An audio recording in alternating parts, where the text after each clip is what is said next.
Hello and welcome. HPL presents The Sportsman और मैं हूं वसीम अकरम.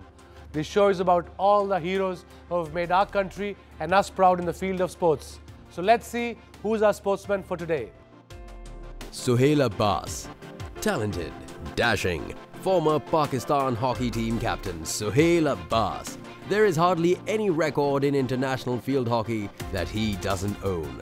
Highest number of individual goals in the world is one of his numerous records and achievements. इनका stamina, gameplay और defender होने के बावजूद, his penalty corner speciality has made him one of the finest players ever to have played hockey. Please welcome our sportsman for today, Suhail Abbas. Welcome to the show, Suhail. Great to have you. 1986 से ही आपने school level में hockey खेलनी शुरू की, मगर आपके dad तो cricketer थे. जी हाँ, क्रिकेट खेलते थे और बहुत अच्छी क्रिकेट खेलते थे. क्या थे, बैट्समैन थे, बॉलर थे? बैट्समैन थे. अच्छा जी, बस ये कि उस टाइम पे क्रिकेट होती थी, टेस्ट क्रिकेट, और वो आजकल की क्रिकेट के प्लेयर थे. अच्छा जी हाँ, तो धुआंधार प्लेयर थे. तो वो जो वो बताते हैं, जैसे जहीर भाई के साथ ओपनिंग कर रहे हैं तो उनके जैसे 20 रन है तो इनके 80 रन है, तो इस किस्म के होते थे. मगर उस टाइम पे वो आपको पता होगा, बुक क्रिकेट और ये सारे प्रॉपर टेक्निक. जी हाँ, तो उनका कोई चक्कर नहीं था. अच्छा, तो वो सारा सिखाते थे कि अब जो भी कुछ करना है तो प्रॉपर तरीके से करना है. तो बड़ी अच्छी क्रिकेट खेलते थे. तो हॉकी में आपका कैसे रुझान आया? हॉकी अगर आपने हबीब स्कूल का नाम सुना हो तो कराची में आई एम हबीबियन. अच्छा, आप हबीब के? जी हाँ, तो वहाँ से खेलना शुरू करी और मेरे मामू खेलते थे, सफदर अब्बास. तो हॉकी में रुझान तो ऐसा सच नहीं था, बस ये था कि स्कूल में होती थी तो फिटनेस के लिए खेलना. और अच्छा, कुछ आखिरी के 2 पीरियड्स ऐसे होते थे जो स्पोर्ट्समैन होते थे उनको वो अलाउ होता कि आप जाके खेल लें. तूने कहा पीरियड तो मैं तो इससे अच्छी और क्या बात हो सकती है. तो हॉकी खेलना शुरू करी, चलो यार हॉकी खेल लेते हैं. Okay. तो इस तरह से हॉकी शुरू करी स्कूल से. नहीं तो फिर उसके बाद क्या नेक्स्ट स्टेप किया? कैसे आपको कब पता लगा कि आप एक्चुअल अच्छे हॉकी प्लेयर हो? वैसे सच पूछे तो वो तो अभी भी मुझे नहीं यकीन आता. Top highest scorer in the world of international hockey. हाँ, ये कह सकते हैं. जब हॉकी टीम में आना था तो कैसे पता लगा, तो वो जब मैं खेल रहा था, जैसे मैंने कहा कि हॉकी खेलने के लिए खेल रहा था कि एक अच्छा स्पोर्ट्स, एक पैशन था कि यार मज़ा आता है. तो आहिस्ता आहिस्ता आहिस्ता फिर अंडर 16, अंडर 18, 21. अच्छा, पूरे सिस्टम से आया? ये पूरे सिस्टम के साथ आए. और वो इस तरह से आता था कि जब भी किसी 16, 18, 21 में आया, मैं 18वां प्लेयर होता था. अच्छा, टीम में नहीं होता था. अच्छा, 18वें होते थे? 18वें. तो वो ये था कि यार कुछ अच्छा खेलूं तो मैं टीम में आ जाऊं. ओके. तो वो Aahista Aahista Aahista Aahista junior world cup तक मैं टीम में नहीं था. और हॉकी में कहते ही हैं कि अगर आप जूनियर वर्ल्ड कप नहीं खेले तो आप सीनियर टीम में आ ही नहीं सकते. तो फिर ऑब्वियस सी बात है, जब मैं नहीं आया तो जहन में आया तो अब तो टीम में तो मुश्किल काम है, क्योंकि यहाँ पे कहते यही हैं. मगर जहन में यही था कि जो बड़ों ने और वालिदैन ने, खासतौर मेरे फादर ने बताया था कि अपना एंड सही रखो, अपना काम करते चले जाओ, बाकी जो देना है वो मालिक ने देना है. उसके बाद जो मैं लगा रहा वो इसलिए नहीं लगा रहा कि मैं हॉकी में आ जाऊँगा. अच्छा, क्योंकि माइंड सेट ये था कि अब नहीं आएगा कोई. ओके. तो और अच्छी बात अब मैं ये कहूँगा कि उनकी तरबियत ऐसी थी कि जब टीम गई तो अंदर से इंसान की 2 चीज़ें आती हैं, एक पॉजिटिविटी, एक नेगेटिविटी. तो पॉजिटिविटी ये होती है कि टीम के लिए दुआ करो जो गई, जिसमें तुम नहीं आए. नेगेटिविटी ज़्यादा जो प्रेशर से, जो अंदर का शैतान है वो कहता है टीम हार जाए.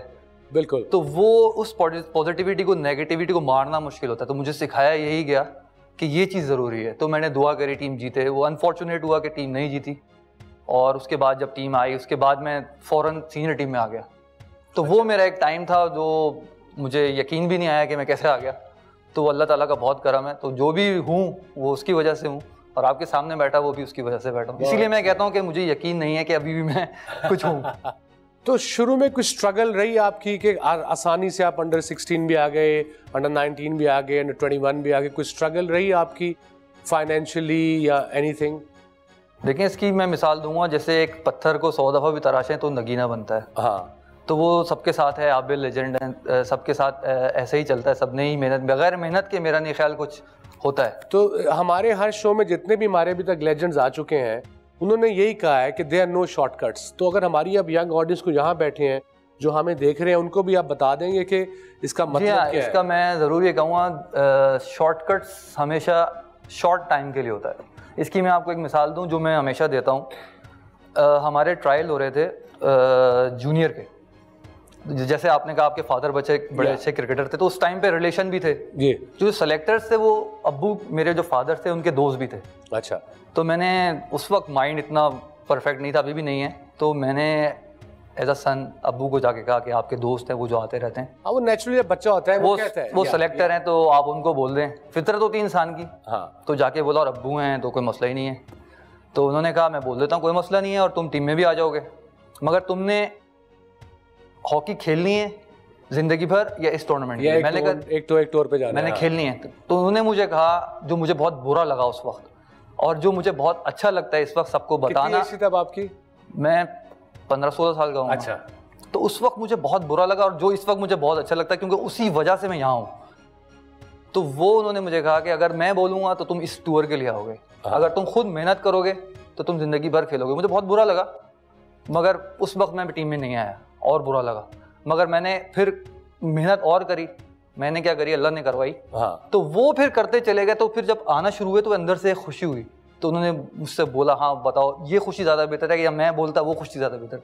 तो मुझे लगा नहीं यार सही कह रहे हैं। एक्सीलेंट। और जूनियर कैंप में 4 साल आपने हॉकी खेली, जी। फिर सिलेक्ट नहीं हुए और उस टीम में जो लोग गए वो अनफिट भी थे, तो तब क्या थोड़ा ड्रॉबैक हुआ? मेरी सोच यही थी कि मेरे अंदर कोई कमी है। बुरा भी लग रहा था अंदर से कि नहीं मुझे वहाँ होना चाहिए कि हम डिसहार्ट भी ऑब्वियसली डिसहार्ट होता है, मगर हमारा रिलीजन हमें ये कहता है मायूसी गुनाह है जी। मायूस होऊंगा तो जो मिलना है वो भी मेरे हाथ से चला जाएगा। तो सोच इस तरह की थी।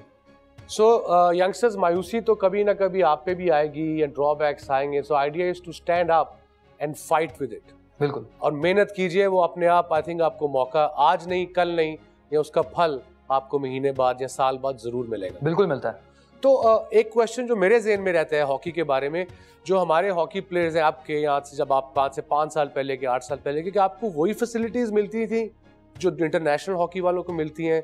प्रैक्टिस फैसिलिटीज़, खाना, टेक्निक। फैसिलिटीज़ की अगर बात की जाए तो हमें वो फैसिलिटीज़ नहीं हैं जो बाहर मिलती हैं। एक्सप्लेन करें क्या फैसिलिटी फॉर इंस्टेंस बाहर है जो हमें नहीं मिलती रेगुलर बेसिस पे? मतलब इसमें आप चले जाएं, जैसे आपके हर चीज़ साइंटिफिक हो गई है। हाँ। ग्राउंड्स देख लें, जैसे मैं 3-4 साल हॉलैंड में खेला हूँ। हॉलैंड कितना सा है, हॉलैंड में 600-700 ऐसो टर्फ उस वक्त 600-700। हमारे पास कितनी है? मेरे ख्याल से 12-14 हैं, जिसमें से 8 या 9 खेलने के काबिल हैं। अच्छा। तो ये सारी चीज़ों का फुकदान जो गोरा जब हमारे पास आया ट्रेनर और कोच लेके, तो हमें पता लगा। कब पता लगा? क्योंकि जब हम ग्राउंड में खेल रहे होते थे तो हमें पता होता था कि हमारी जो हार्ट बीट मीटर्स लगे हुए हैं, तो हम कितनी मेहनत करें और कौन डंडी मार रहा है। वो वहीं से वहाँ आवाज़ लगाता था, भाई साहब बाहर आ जाएं। हम मैं उसको पता लग जाता था अपने कंप्यूटर पे कि भी ये डंडी मार। फिर जो बाहर डंडी मारा है वो बाहर आके फिर उसको स्प्रिंट्स लगती थी। अच्छा। तो वो गेम में वहीं जोर लगा था। तो ये इक्विपमेंट्स और ये सारी चीज़ें हमारे पास नहीं थी। You think hockey is a dying art in Pakistan? कि अभी उम्मीद है? नहीं, ऐसा नहीं है। उम्मीद पे ये जो कहते हैं दुनिया कायम है, असल हकीकत ही यही है। क्योंकि मेरा यकीन है कि अगर आप अपना खाली माइंड पॉजिटिव कर लें, अपनी नीयत सही कर लें, हर चीज़ सही हो जाती है। बिल्कुल। ये गुफ्तगू जारी रहेगी, वेरी इंटरेस्टिंग। अब हम अपने ऑडियंस जो हमारे हैं वो भी आपसे कुछ क्वेश्चन पूछना चाहते हैं, वहाँ चलते हैं उनके पास। आपका नाम? नूरुलैन। सर मैं आपसे पूछना चाहती हूँ कि ड्यूरिंग दी स्टडीज़ आपने अपनी प्रैक्टिस को किस तरह मैनेज किया? जैसे मैंने कहा कि हमें फैसिलिटीज़ थी कि आखिरी के 2 पीरियड्स होते थे शाम को 2 बजे के बाद, क्योंकि हमारा स्कूल बहुत लंबा था, सुबह 8 से 4 साढ़े 4 बजे तक का। तो वो अगर आप खेल रहे हैं कि स्कूल टीम के अंदर हैं तो ख्वाहिश थी कि किसी तरह स्कूल टीम में आ जाएं। इसलिए नहीं कि खेलें, इसलिए कि यार ये 2 पीरियड से जान छूटे। तो वो वहाँ से फिर वो करना, फिर अब मैं सुबह एज हो गई क्योंकि मॉर्निंग ट्रेनिंग भी होती थी, फिर सुबह का 1 पीरियड। तो फिर हमारे उस्ताद उस टाइम के बहुत अच्छे थे, बच्चों की तरह रखते थे और तालीम से ज़्यादा तरबियत पे, तो उन्होंने भी सपोर्ट करी कि आप खेलें। तो वो फिर जो मेरा एक्स्ट्रा टाइम होता था वो मुझे बताते थे कि आप ये चीज़ें अपने पेपर्स के लिए तैयारी करें तो इसमें आपको वो मदद करेंगी, क्योंकि आप अपने स्कूल के लिए खेल रहे हैं जी। तो उन्होंने बड़ी मदद करी। तो थोड़ा सा हाँ घर से ज़रूर होता था कि अम्मी, जैसे मैंने अब्बू को बताया, अम्मी का ये था कि पहले पढ़ाई है बाद में खेल है, क्योंकि उनको समझ भी नहीं आती थी चीज़ें। तो वो इसलिए वो बस कभी अम्मी इधर उधर देख रही हैं, निकल गए घर से बाहर। क्रिकेट का बड़ा शौक था। अच्छा। तो वो कभी क्रिकेट खेले निकल गए, कभी बैटिंग करता था, बॉलिंग करता? दोनों ही। अच्छा। बैटिंग जरा अच्छी, क्योंकि बैटिंग का ये था कि हॉकी से कोऑर्डिनेशन होगी ना, हाई एंड कोऑर्डिनेशन। उस टाइम पे हबीब में बैट ले जाना अलाउ नहीं था। अच्छा, अलाउ नहीं था। तो हम लोग बास्केटबॉल कोर्ट पे हॉकी से क्रिकेट खेलते थे। वाओ। तो जब घर आके बैट से खेलते थे तो बॉल तो इतना बड़ा नजर आ रही थी, तो यूं करें 6 यूं करें, तो वो एक मजा आता था। यार ये बताता तुझे पाकिस्तान टीम में रख लेते हैं क्रिकेट की यार। तो क्रिकेट बड़ी खेली थी। चलिए आपसे ये गुफ्तगू जारी रहेगी। टाइम है एक छोटे से ब्रेक का, मिलते हैं ब्रेक के उस पार।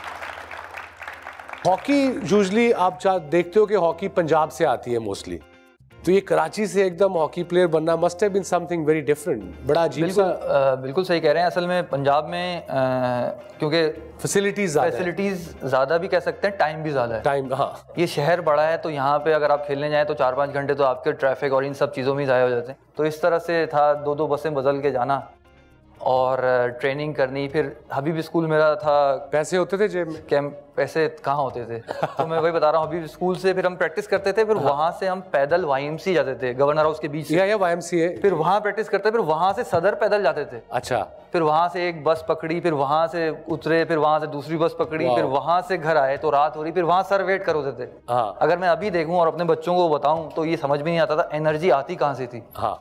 तो वो टाइम, आई थिंक वो हंगर थी। बिल्कुल सही कह रहे हैं, बिल्कुल सही कह रहे हैं। और वो टाइम बहुत याद आता है, बड़ा अच्छा टाइम था। Excellent. So nothing is easy in life है? Nothing is easy in life. चलिए एक और क्वेश्चन पूछते हैं। हाँ जी, आपका नाम? I am Faral Khan. My question is for Suhail Abbas.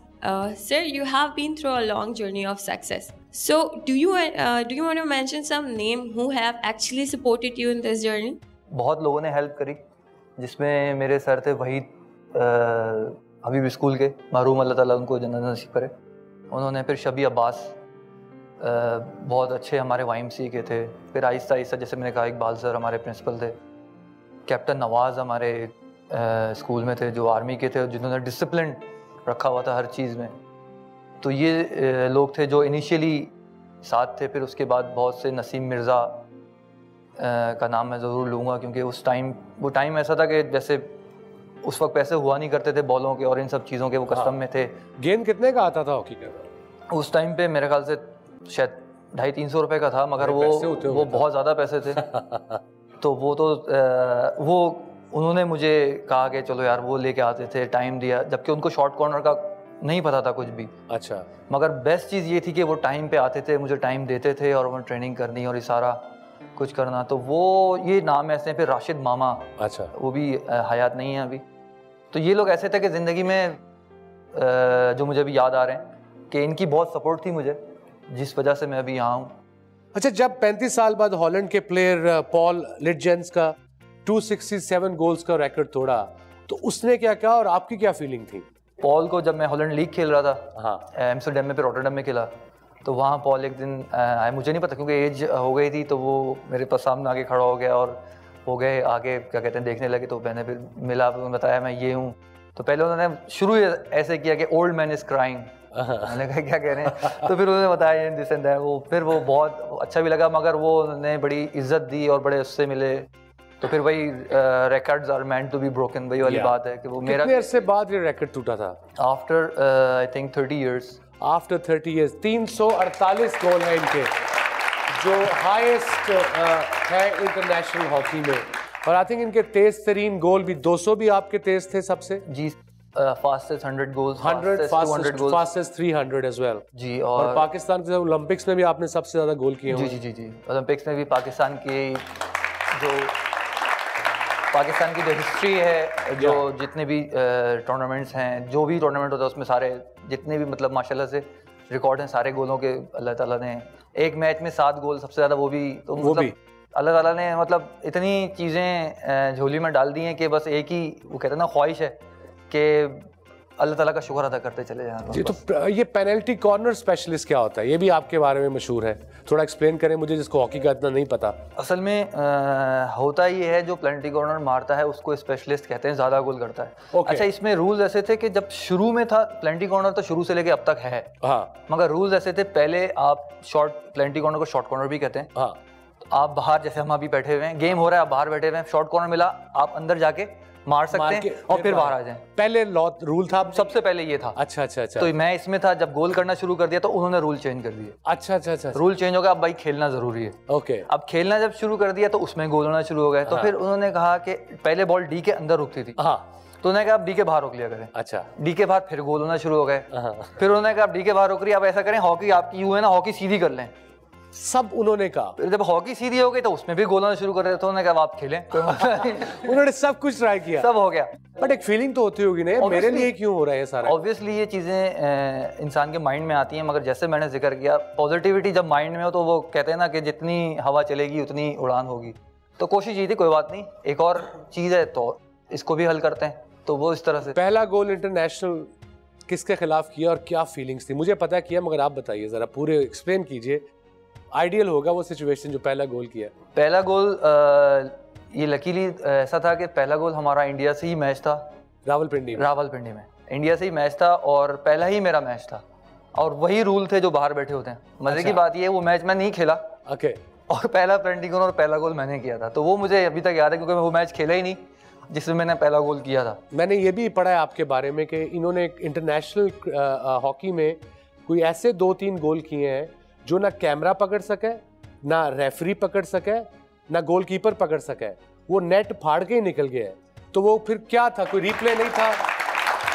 नहीं, ये कुछ अरसे पहले ये रिप्लेज और ये सारा थर्ड एम्पायर और ये आए हैं, उस वक्त नहीं था। अच्छा, तो उस वक्त बल्कि जो मेरा वर्ल्ड रिकॉर्ड जिस पे हुआ उस गोल में भी ऐसे ही हुआ कि वो गोलकीपर खड़ा था तो लेफ्ट पे ऊपर गई। हाँ। वो ऐसा था कि वो नेट से लगी है और फिर बाहर निकल के गिर गई। नेट के अंदर से यूजुअली वो बॉल नेट के अंदर ही रहती है, अंदर ही पार रहती इतनी थी। जी हाँ, फिर वो एक और वो इत्तेफाक से वो भी इंडिया था। अच्छा, और फिर एक इंडियन मैच था हमारा इंडिया से, तो वो उसमें कीपर खड़ा था, वो खड़ा रहा, मैंने फेंकी तो उसके यहाँ से गुजरी, वो खड़ा रहा। अच्छा, तो जब उसके गुजरी तो उसने देख लिया अंदर से चली गई, तो वो यूं खड़ा रहा, कह रहा यूं करता रहा, तो एम्पायर ने आउट दे दी। बॉल निकल गई तो उसको बताया हमने कि यार गोल है, तो वो भी डिसअलाउ हो गया। हमारे बड़े लड़के हम्बल बैकग्राउंड से आते हैं हॉकी में, क्रिकेट में, तो कोई ऐसी फनी स्टोरीज शुरू में कुछ लड़कों की अगर याद हो जो हमें आप बताएं ताकि हम भी इंजॉय कर सकें? फ़नी स्टोरीज़ तो बहुत हैं, मगर ये कि एक मेरा दोस्त है, हम लोग साथ थे सारे, क्या कहते हैं, मलेशिया की बात है, तो वहाँ पर हम लोग बैठे हुए थे, तो होता है कि बंदा वेट कर रहा होता है खाने का और ये सारा कुछ, तो वेट्रेस आई, तो वो जाहिर सी बात है पीछे से होते हैं सारे, तो लड़कों की आदत भी होती है कि इंग्लिश भी सीखनी है। हाँ, और ये सारा कुछ मजाक भी उड़ाना है, और कुछ सीरियस होते हैं, लगता था कि मजाक उड़ा रहे हैं। या तो वो इस तरह से था जैसे वेट्रेस आई, कम हेयर, तो वो आई, अब वो उसने कहना है कि क्या कहते हैं, गिलास को रख दो, अब वो बुला तो लिया है। हाँ। यार अब बोलेंगे इसको, उसने कहा गिलास सिट डाउन।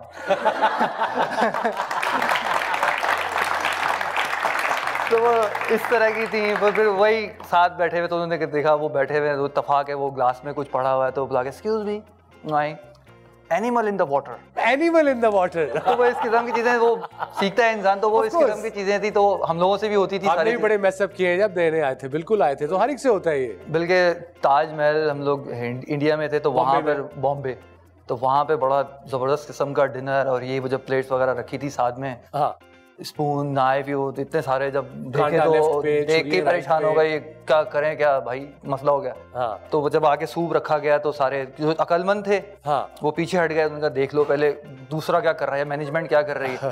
जो शो करते थे, यार हम तो टूर पे आते रहते हैं, कोई मसला, जो कुछ सीनियर थे तो हम लोग उनको देखते थे वो क्या कर रहे हैं, तो उन्होंने पहले से ही सूप स्टार्ट कर दिया। हमने कहा चलो स्टार्ट कर दिया, अभी देखते हैं। वो स्टार्ट ही किया था, तो थोड़ी देर बाद आके मैनेजमेंट ने उन्होंने बताया ये सूप नहीं है, इससे हाथ धोने हैं।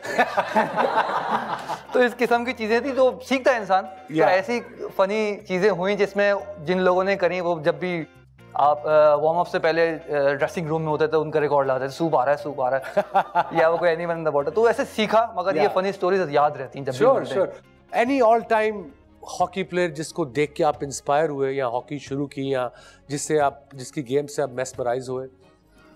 अगर मेरी पोजीशन के बारे में बोलें तो काजी मुहिब, नाम सुना हुआ जी। जी हाँ, मरहूम, उनकी डेथ हो गई है, मगर वो ज़बरदस्त प्लेयर थे। अच्छा। उनसे मैंने बहुत सीखा एज अ प्लेयर, उनकी hitting, pushing, as a personality, human being, ये सारी चीज़ें ज़बरदस्त थी। और अगर आप देखें, अगर किसी प्लेयर को, जैसे सॉकर में मैसी को फॉलो करते हैं, वैसे हमारे शहबाज सीनियर, क्योंकि और भी पुराने पहले सुना है मैंने शहबाज भाई ऐसा प्लेयर, क्लास प्लेयर, बहुत ज़बरदस्त प्लेयर थे। और क्लास किस लिहाज से? तेज थे, डॉज अच्छा करते थे, रिस्टी थे, क्या थे उनमें? क्वालिटी ये थी कि प्लेयर, जब भी आप कभी हॉकी का मैच देखें, हाँ, आप अगर बाहर से बैठे हुए देख रहे होंगे ऊपर से, या अगर सॉकर का मैच देखें, कोई भी इस किस्म का मैच देखें, तो आप ऊपर से देख रहे होते हैं जो एंगल्स ग्राउंड में बन रहे होते हैं।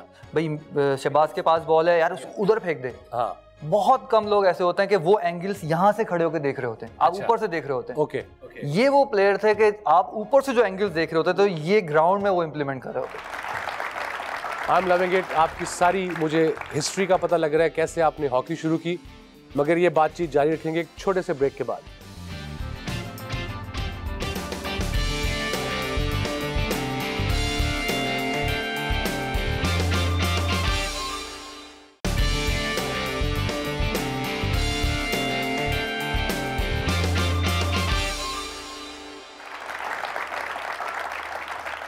तो इंटरनेशनल हॉकी में टफेस्ट टीम कौन सी मिली आपको, कंसिस्टेंटली टफेस्ट? जर्मनी और हॉलैंड। रीजन ये क्योंकि मेरा ज़्यादातर मुकाबला टीमों से ज़्यादा गोलकीपर से होता था। हाँ। तो मैं गोलकीपर को देखता था कि इनके गोलकीपर कौन से अच्छे हैं और कि इन दोनों के कीपर्स बहुत अच्छे थे। तो यू नो हमारे मुल्कों में, सब कॉन्टिनेंट में क्रिकेटर्स को बड़ी फेम मिलती है, हॉकी प्लेयर्स को इतनी नहीं मिलती, कभी फील हुआ? नहीं, ऐसा नहीं है। जैसा मैंने ये बताया कि क्या कहते हैं, जो कुछ हूँ वो उसकी तरफ से हूँ। क्या तो कभी होती है ना फीलिंग यार ये कि यार जब क्रिकेटर आए होते हैं हम क्यों नहीं आते, हम भी तो वर्ल्ड रिकॉर्ड होल्डर हैं। जब सोचा ही नहीं है तो फिर ऐसा फीलिंग मेरे जहन में तो नहीं आई। ओके। और बड़ों ने एक बात बड़ी अच्छी करी है कि समझाते हैं, जैसे मैंने कहा बड़ों की बात सबसे बड़ी है, अगर उठना है तो गिरते चले जाओ, और अगर ये लगे कि तुम उड़ गए हो वहीं गिर जाओगे। ओके। तो सोच इंसान की ऐसी होनी चाहिए कि जो कुछ है वो दे रहा है। आप, मैं पहले भी आम आदमी था, हाँ। अभी भी आम आदमी हूँ। ये आम आदमी नहीं, आप हमारे मुल्क के लेजेंड है बहुत बड़े। नहीं, वो सारी चीज़ें सही हैं, मगर एक अंदर की जो मेरी फीलिंग है वो ऐसे ही है। कभी सोचा नहीं है ऐसा। चलिए कुछ और क्वेश्चन पूछते हैं अपने शायकीन से। जी आपका नाम? मेरा नाम यमुना मुजफ्फर है। सर मेरा आपसे एक क्वेश्चन है कि सर आप इतने बड़े लेजेंड हैं, हमारे पाकिस्तान के हाईएस्ट गोली हैं, तो सर जो हमारी न्यू अपकमिंग जनरेशन जो बॉयज़ और गर्ल्स आ रहे हैं हॉकी की तरफ, सर आप उनसे अपना स्किल्स और टेक्निक्स और अपना जो गेम था आपका, आप बहुत टैलेंटेड है माशाल्लाह से, सर आप उनसे शेयर करना चाहेंगे, और अगर करना चाहेंगे तो किस तरीके से? ऑब्वियस सी बात है कि पाकिस्तान ने मुझे बहुत कुछ दिया।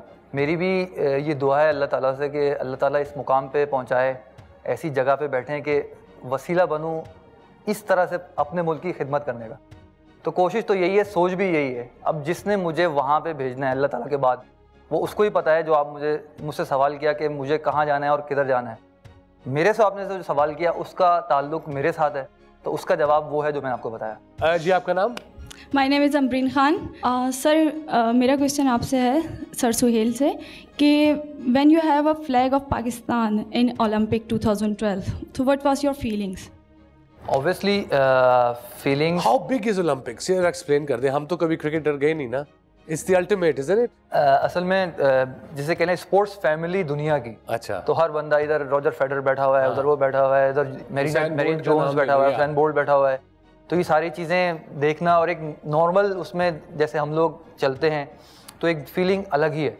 और जहाँ तक फ्लैग की बात है, तो फ्लैग वो एक्सप्रेस तो नहीं की जा सकती चीज़ें, मगर ये कभी सोचा नहीं था कि ओलंपिक का फ्लैग बैरियर होगा पाकिस्तान का, क्योंकि पाकिस्तान टीम में आने एक आप एम्बेसडर होते हैं पाकिस्तान के। तो अगर आप पूरी दुनिया की नुमाइंदगी कर रहे हो और पाकिस्तान का झंडा उठाया हुआ हो, तो बस वो बिल्कुल ऐसा होता है कि जैसे पाकिस्तान की इज़्ज़त आपके हाथ में है और आप जा रहे हैं। तो वो फीलिंग तो मैं इस तरह से कह सकता हूँ कि आप एक एक कदम जो आप चल रहे होते हैं, वो समझ लें एक तरह से वो चल रहा होता है कि पाकिस्तान आगे की तरफ जा रहा है। ये भी डर नहीं होता कहीं गिर ना जाऊं? जाहिर सी बात है, वो हर चीज़ की फीलिंग होती है कि बंदा बस जा रहा है और कहीं नज़र कुछ आ नहीं रहा। तो सुहेल, किस लम्हे डिसाइड करते थे कि बॉल को कहाँ शूट करना है? पहले से डिसाइड कर लेते थे कि जब ऑन द स्पॉट डिसाइड करते थे? अक्सर मेरे साथ ऐसा हुआ है, जो मैं लोगों को बोलता था वो कहते थे यार छोड़ो रहने दो कि मैं सोच के मारता था कि मैं यहाँ मारूंगा, और पता नहीं कैसे वो बॉल वहाँ नहीं जाती थी, कहीं और चली जाती थी। तो बंदा कहता था, और जब किसी को गलती से बता भी तो बंदा कहता था यार ऐसा हो नहीं सकता। मैंने कहा यार मैं भी कह रहा हूँ ऐसा नहीं हो सकता, तो मुझे भी नहीं पता, तो वो यकीन कोई नहीं करता था, शायद ना करे कोई। वाह, एक्सीलेंट। चलिए एक और क्वेश्चन पूछते हैं। जी आपका नाम? I am Hasham from Karachi university, health and physical education and sports sciences. As you are from this same department, तो मैं ये पूछना चाह रहा था, क्या इस डिपार्टमेंट में आपको कोई ऐसा प्लेटफॉर्म दिया जिसकी वजह से आपको इतनी सक्सेस मिली, या कोई ऐसा स्टेप जो इस डिपार्टमेंट ने आपको दिया? इंसान जब कहीं दाखिला लेता है, दो सोचें होती हैं, या तो पढ़ने के लिए जा रहा है, कुछ सीखने जा रहा है, या इसलिए जा रहा है कि इस वजह से मुझे कहाँ नौकरी मिलेगी। तो ये सीखने का मेरा कॉन्सेप्ट था, वहाँ इतना नहीं सीखा क्योंकि ऑन एंड ऑफ जाना आना था, क्योंकि टूर्नामेंट्स होते थे, आ गए चले गए, मगर उससे मुझे फ़ायदा ये हुआ कि यूनिवर्सिटी के बाद से लेके आज तक दिन में जब तक मैं पढ़ता नहीं तो मुझे टेंशन हो जाती है, तो वहाँ से मुझे ये आदत हुई, तो मैंने ये चीज़ सीखी। बाकी क्या प्लेटफॉर्म मिला, कहाँ गए, ये मैंने आपको पहले बताया, ये उसके हाथ में कहाँ भेजना है, हमारे हाथ में तो यही है। तो यही सीखने गए थे, तो शुक्र अल्लाह का, सोच यही थी, तो फ़र्क ये हुआ कि रोज़ कुछ ना कुछ पढ़ लेते हैं। और एक क्वेश्चन ये कि ऑस्ट्रोटर्फ जो होती है वो भी डिफरेंट होती है पेस में, कि मोर और लेस सारी एक जैसी होती हैं? एस्ट्रोटर्फ होती है, डेस्ट्रोटर्फ होती है, पॉलीग्रास होती है। अच्छा। सबकी सरफेस डिफरेंट होती है और पेस भी डिफरेंट होती है। तो वो कैसे एडजस्ट करते हैं टॉप प्लेयर्स, आप जैसे प्लेयर्स?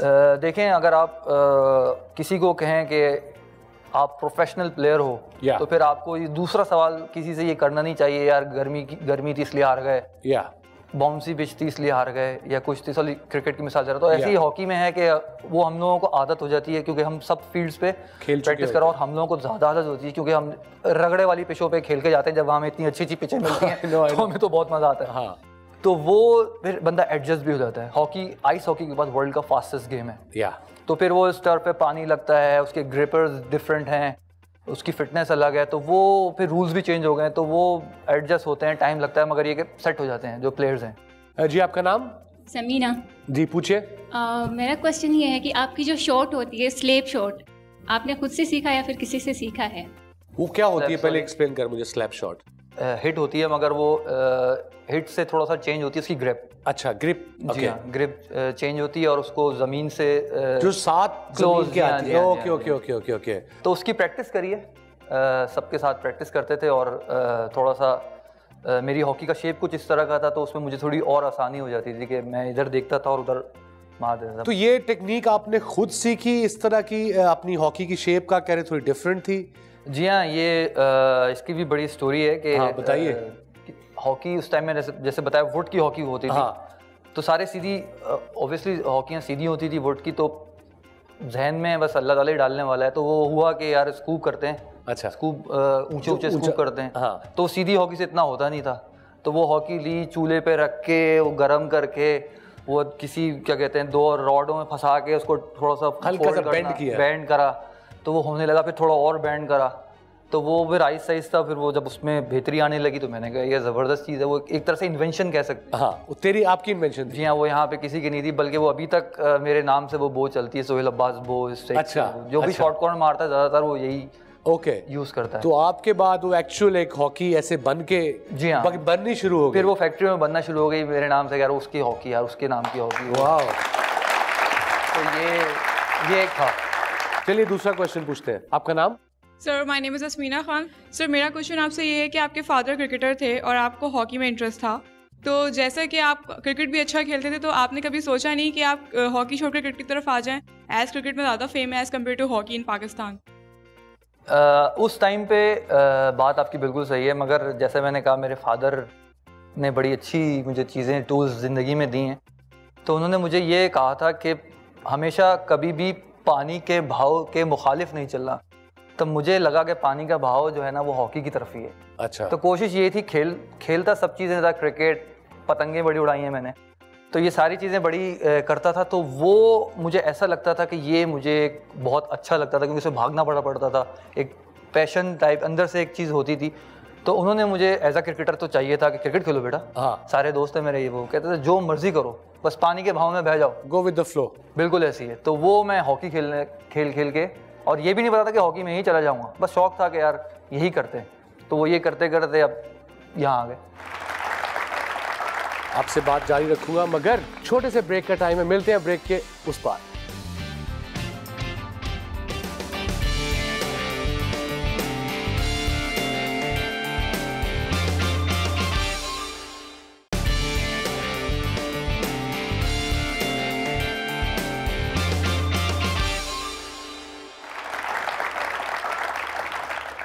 आप देखते हैं कि आपके फेलो स्पोर्ट्समैन आपके बारे में क्या कहते हैं। उनका जो स्टाइल है पेनल्टी कॉर्नर का ख़ास तौर से, वो परफेक्ट है, जो मुझे बहुत पसंद है। When I saw him playing on the field, he moved so quickly, और वो इतनी अच्छी है अपनी गेम से। I think he's the most focused player I've ever seen in hockey, and that's why he's so successful. He's a legend for us. काफ़ी सालों तक जिस तरीके से वो पेनल्टी कॉर्नर को कन्वर्ट करते रहे और जिस तरीके से पाकिस्तान के लिए इतनी ज़्यादा मेरे ख्याल में उन्होंने फतवात में अहम रोल प्ले किया और इतने ज़्यादा गोल्स किए उन्होंने।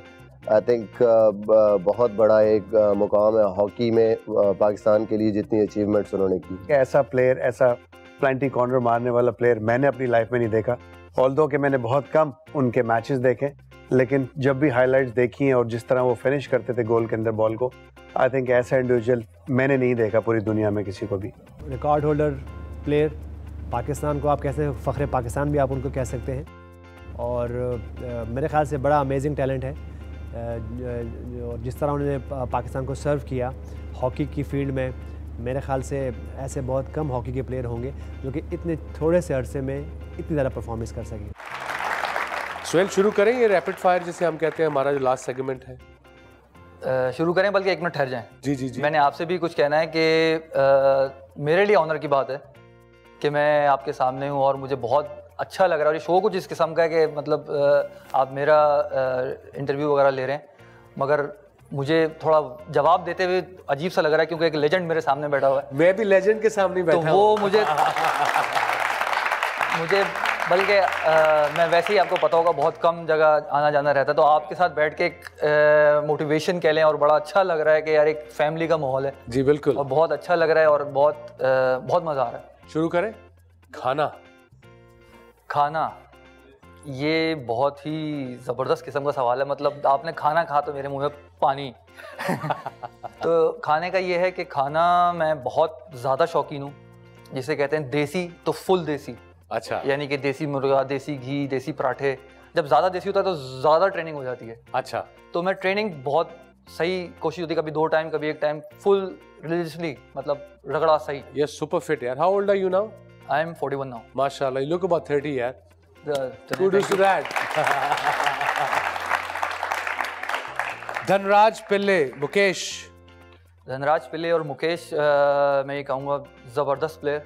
इनकी क्वालिटी ये थी, अगर आपको कोई गालियाँ शालियाँ दे रहे हैं, कुछ करें, हंस रहे होते थे। अच्छा अच्छा, साथ में ताकि एम्पायर कुछ कहे नहीं। तो इनसे ये चीज़ें सीखी। मगर इन बड़े सीनियर्स से एक चीज़ और सीखी कि ये इंडिया से थे, हमारे खिलाफ खेलते थे तो रेस्पेक्ट देते जबकि हम जूनियर थे। हाँ, तो एक एज अ प्लेयर रेस्पेक्ट देते थे, लड़ते भी थे मगर इज्जत देते थे। तो बड़े अच्छे प्लेयर्स थे। जेंसन रोलैंड गोलकीपर था हॉलैंड का, बहुत ज़बरदस्त, बहुत दफ़ा बेस्ट कीपर। लंबा, दुनिया ज़्यादा लंबा नहीं था। अच्छा, और बहुत ही अच्छा कीपर था। मतलब और इसके साथ मेरा बहुत वास्ता रहा है। जलंधर, कोई क्रेजी फैन था सुना आपका? जलंधर में बिल्कुल सही है। एक शख्स मेरे पास आया अपने बेटे के साथ, तो कहने लगे आपके बड़े फ़ैन हैं, और यूँ मिला, ऑटोग्राफ हो रही, तस्वीरें, ये मेरा बेटा है। मैंने कहा सरदार क्या, इसका नाम सोहेल अब्बास है। मैंने कहा है मैंने कहा भाई सरदार जी, कह रहा नहीं भाई आपके नाम पे इसका नाम रखा है मैंने। Hockey is big in Punjab, India बहुत में बहुत। और वो फिर उसने सवाल शुरू कर दिया, जी मैच से पहले आप कौन सा फीता बांधते हैं, कौन सा जूता उतारते हैं पहले। मैं परेशान हो गया। मैंने कहा भाई क्या किधर? मैंने कहा भाई इसको पकड़ो, कोई जादू तो नहीं करने आ गया। मगर वो वाकई में दिल से मोहब्बत करने वाला बंदा। Okay, excellent. स्ट्रेचर से मुझे मलेशिया याद आ जाता है कि हमारा बहुत ज़रूरी मैच था, सेमीफाइनल। अच्छा, एशिया कप का। तो वो खेल रहे थे और ख्वाहिश थी कि पाकिस्तान फाइनल में पहुंचे। अनफॉर्चुनेट ज़िंदगी में एक दफ़ा इंजरी हुई है, जो मुझे ग्रोइन इंजरी हो गई थी। तो उस मैच में मुझे इंजरी हो गई, तो मैं बाहर चला गया और टीम हमारी हार रही थी। फिर गेम बराबरी की तरफ चला गया, तो मुझे बड़ा था कि मैं चला जाऊं किसी तरह से। दुआएं भी बड़ी की, बस वो टाइम ऐसा था कि बस वो मिन्नतें कोच को कर आके अंदर चले गए। मैं फॉरवर्ड जाके खड़ा हो गया। अच्छा, कोच से कहा मुझे जाने दें। मैं फॉरवर्ड खड़ा हो गया गोलकीपर के पास। तो इत्तफाक ऐसा हुआ कि शॉर्ट कॉर्नर मिला, उस पर मैंने गोल किया। और उसके बाद जब गोल किया, उसके बाद मुझे स्ट्रेचर पे लेके गए और 3-4 महीने मैं बेड पे रहा।